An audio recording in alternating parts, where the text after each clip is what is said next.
people are living in fear, because what happened to Miya could have easily happened to one of them. A mourning family frustrated with an apartment complex they say was not safe for their loved one now demands justice for Miya Marcano. And deputies say they are looking to hear from two men who were taken along for a ride when a pair of suspects carjacked them during a crime spree. And why is this flight heading for Florida on fire?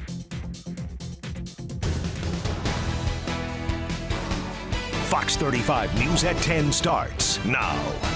There is just simply no way that this young man should have had access. And I'm calling him a young man, but he was a predator. He shouldn't have had access to Miya's apartment. The family of Miya Marcano is overcome with both grief and frustration tonight.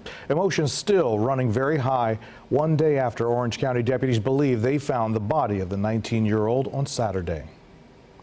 The family's attorney says her parents sent her to that complex because they thought it would be safe. Now both her family and fellow residents are demanding change. Fox 35's Stephanie Buffamonte was at the vigil, and she joins us now live at the apartment complex where Miya lived in Orange County. Stephanie.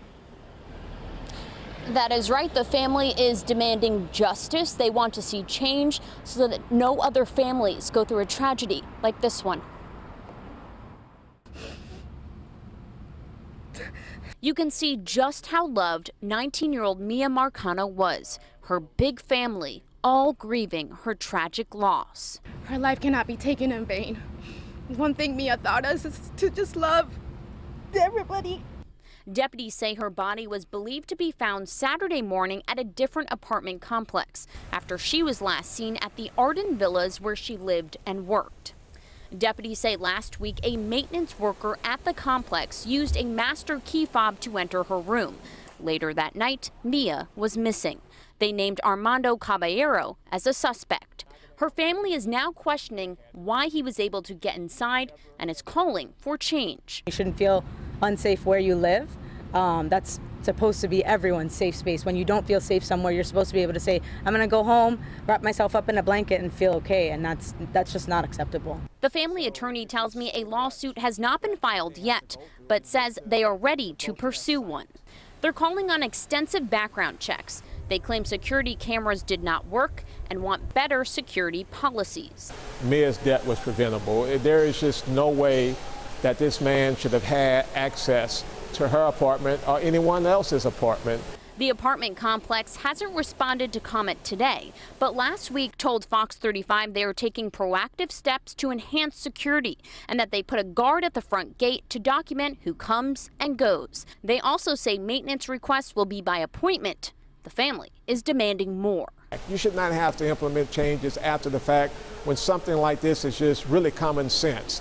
When a person goes into somebody's apartment, there should be a reason. If there's no reason to go into that apartment, then they should not have access to it.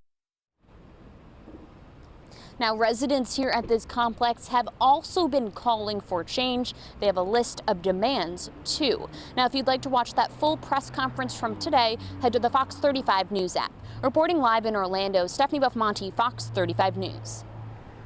Stephanie, thank you. Other residents at Miya's apartments, the Arden Villas, issued a number of demands following her disappearance. Their list includes any resident should be allowed to break their lease.